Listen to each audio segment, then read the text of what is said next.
Dari 100% pendapatan kami yang kami juga laporkan pajaknya, minimal 50% sampai dengan 70% Pak Menteri itu harus di rebate ke perusahaan pelayaran. Guys, kali ini ada informasi parah sih, karena daya saing Indonesia ternyata saat ini sedang merosot. Data dari IMD World Competitive Ranking tahun 2026 nih, Indonesia itu turun peringkat ke posisi ke-48 dari 70 negara yang dinilai. Di kawasan Asia Tenggara, Indonesia itu menempati posisi kelima loh, berada di bawah Singapura, Malaysia, Vietnam, dan Thailand. Padahal di tahun 2024, Indonesia itu sempat tembus ke peringkat 27, sedangkan sekarang malah kebalik, Vietnam lah yang justru berada di peringkat ke-27. Awalnya saya pikir masalah utamanya itu infrastruktur. Ternyata setelah saya cari tahu, nggak ada sama sekali loh hubungannya dengan infrastruktur, melainkan ada yang sengaja menjual kedaulatan negara kita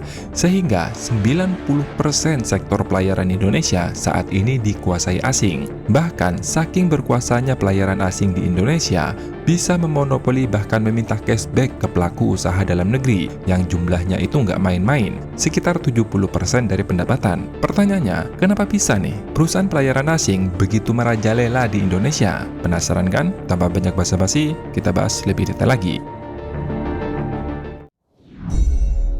Kemarin Menteri Keuangan Purbaya sampai pusing nih, karena pelaku usaha di dalam negeri harus memberikan cashback sekitar 50 hingga 70% ke perusahaan pelayaran asing. Contohnya nih, sebuah depo memperoleh pendapatan 1 juta dari satu kontainer, maka perusahaan dalam negeri minimal nih harus memberikan rebate atau mengembalikan cashback sebesar 500.000 hingga 700.000 ke perusahaan pelayaran asing. Masalahnya, perusahaan depo di dalam negeri harus membayar karyawan, listrik, lahan, perawatan alat, kendaraan, pajak, dan berbagai operasi lainnya. Parahnya lagi, pajak harus dihitung atas pendapatan bruto. Padahal, sebagian besar pendapatan pelaku usaha di dalam negeri harus diberikan rebate atau cashback kepada perusahaan asing. Namun persoalan penting bukan hanya sekedar depo kehilangan margin. Yang harus dipertanyakan, mengapa nih perusahaan pelayaran asing mempunyai daya tawar yang begitu besar terhadap depo? Disinilah ada anomali yang sangat besar.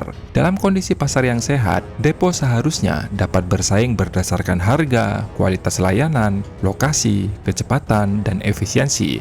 Depo yang lebih murah dan efisien semestinya dong mempunyai kesempatan memperoleh lebih banyak pelanggan. Tetapi rumus ekonomi itu tidak berlaku di Indonesia karena lebih dari 90% sektor pelayaran di Indonesia itu dikuasai asing. Ketika sebuah perusahaan pelayaran menguasai volume dan mempunyai kemampuan menentukan kemana volume kontainer itu diarahkan, maka mekanisme kompetisinya pun dapat berubah. Depo yang tarifnya lebih murah belum tentu loh mendapatkan volume apabila volume tersebut dikendalikan oleh pihak yang mempunyai kekuatan yang lebih besar. Sebaliknya, depo dengan tarif yang lebih mahal bisa tetap mendapatkan volume apabila ditunjuk atau mempunyai hubungan tertentu dengan perusahaan pelayaran. Kalau kondisi seperti ini terjadi secara luas nih, maka harga murah tidak lagi otomatis menjadi pemenang. Fungsi kompetisi harga menjadi terganggu.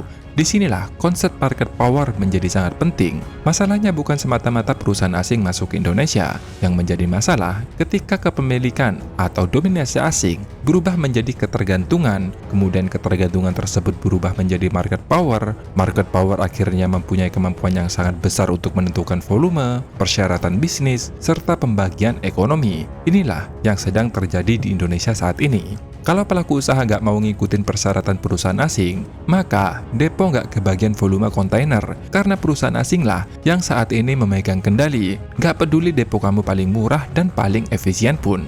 Akibatnya, kebocoran ditaksir sekitar 2 hingga triliun per tahun. Kelihatan kecil kan? Tapi tunggu dulu nih, ini cuman di permukaan doang loh. Karena dampaknya itu jauh lebih besar daripada yang kalian bayangkan. Karena persoalannya itu nggak cukup sampai di situ. Persoalan kedua, itu nggak kalah penting, yaitu masalah kontainer kosong. Peraturan Menteri Perhubungan Nomor PM 83 Tahun 2016 ada celah yang bikin Indonesia itu rugi besar karena memberikan izin perusahaan pelayaran asing menekan pengusaha depo untuk memberikan tarif lahan sebesar 0 rupiah alias gratis. Di antara 13 komponen tadi, kegiatan yang boleh dilakukan oleh perusahaan depo, di antaranya adalah penyimpanan. Kami harus sewa lahan. Akan tetapi, perusahaan pelayaran ini minta untuk digratiskan, Pak. pelaku usaha di dalam negeri dipaksa untuk menerima kontainer kosong dengan gratis. Meski fasilitas free time dibatasi sekitar 3 hingga 5 hari, tapi karena gratis, akhirnya Indonesia menjadi tempat pembuangan kontainer kosong dunia. Perusahaan pelayaran asing sengaja membuang dan menimbun ribuan kontainer kosong di depo-depo di Indonesia. Mereka menjadikan Indonesia sebagai tempat parkir gratisan dalam jangka waktu bahkan melewati batas free time. Dan disinilah muncul pertanyaan besar, kalau biaya-biaya tersebut muncul, maka siapa yang membayarnya? Tentu dong pengguna jasa. Biaya tersebut bisa masuk ke biaya importir, eksportir, perusahaan manufaktur, distributor, dan pada akhirnya ke konsumen. Eksportir-importir lokal dan sekaligus UMKM di Indonesia dipaksa membayar mahal demi mensubsidi parkir gratisan pelayaran asing. Bagi eksportir, persoalan ini menjadi sangat penting loh, karena biaya logistik merupakan bagian dari harga produk ketika barang Indonesia harus bersaing dengan produk dari negara lain. Bayangkan nih, perusahaan Indonesia produksi barang dengan harga Rp100, biaya logistiknya itu mencapai Rp23, dan total harga produk sebelum margin itu sekitar Rp123. Sementara pesaing nih, misalnya seperti Vietnam, itu hanya menanggung biaya logistik sekitar Rp14. Total produk pesaing dari Vietnam itu hanya sekitar Rp114. Itu pun belum termasuk mempertimbangkan kualitas, efisiensi produk, pajak, maupun faktor daya saing lainnya. Dari situ saja, perusahaan kita udah selisih sekitar Rp9. Kira-kira kalau kamu nih jadi investor, kamu mau pilih bangun pabrik di Indonesia atau bangun pabrik di Vietnam? Jelas dong, pilih Vietnam, karena daya saing produk akhir kamu itu lebih kompetitif. Apalagi Indonesia itu punya cita-cita nih untuk memproduksi produk sendiri. Misalnya nih, seperti mobil listrik, Badan Riset Nasional seperti BRIN udah mati-matian loh riset cari cara buat memisahkan logam tanah jarang. Dan sekarang berhasil menghasilkan neodymium, bahan baku magnet abadi buat penggerak mobil. Sedangkan bahan baku baterai seperti nikel itu banyak di Indonesia. Bahkan BRIN udah bisa loh buat grafen, material penghantar listrik paling efisien di dunia. Kalau grafen ini diaplikasikan pada baterai kendaraan listrik buatan Indonesia, maka waktu chargingnya itu lebih cepat daripada baterai biasanya. Ya sekitar 12 hingga 15 menit udah full. Tapi yang menjadi masalah, lokasi bahan bakunya itu mencar-mencar. Ada di Bangka Belitung, di Maluku, Kalimantan, Sumatera, sedangkan pabrik manufakturnya itu ada di Jawa Tengah. Katakanlah kita bisa buat mobil sendiri nih, tapi kalau biaya logistik bahan bakunya itu mahal,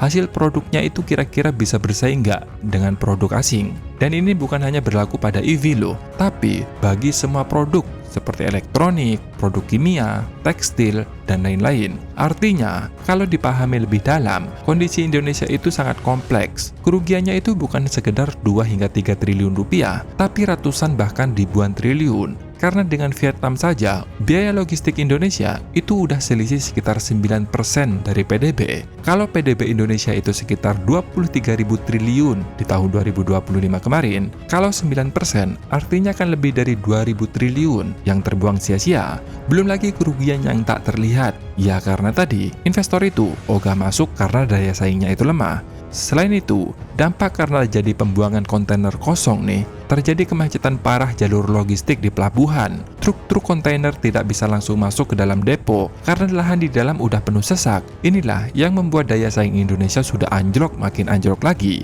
Itu belum semua loh. Kalau dibuka semua nih, kalian pasti jengkel deh. Karena depo itu harusnya diisi oleh UMKM loh, bukan korporasi besar dari negara asing. Akibatnya ya kalian tahu sendirilah. Kalau disuruh bersaing, ya pastilah UMKM pasti gulung tikar tuh melawan perusahaan asing. Inilah akibat kalau pengkhianat bangsa menjadi pejabat. Kalau udah kejadian kayak gini, pertanyaannya itu bukan cuma berapa uang yang keluar negeri, tapi tanya juga berapa investasi yang tidak jadi masuk, berapa perusahaan Indonesia yang gagal berkembang, berapa UMKM yang akhirnya tidak mampu ekspor, berapa orderan yang pindah ke Vietnam, dan yang paling penting, berapa besar nilai ekonomi Indonesia itu hilang karena sebuah aturan tersebut. Nah, gimana guys? Menurut pendapat kalian, setuju nggak kalau sektor pelayaran Indonesia itu harus dan wajib mendapatkan intervensi dari pemerintah? Karena dampaknya itu terlalu besar loh kalau dibiarin gitu aja. Tulis pendapat kalian di kolom komentar. Terima kasih udah nonton, sampai jumpa di next video. Dadah!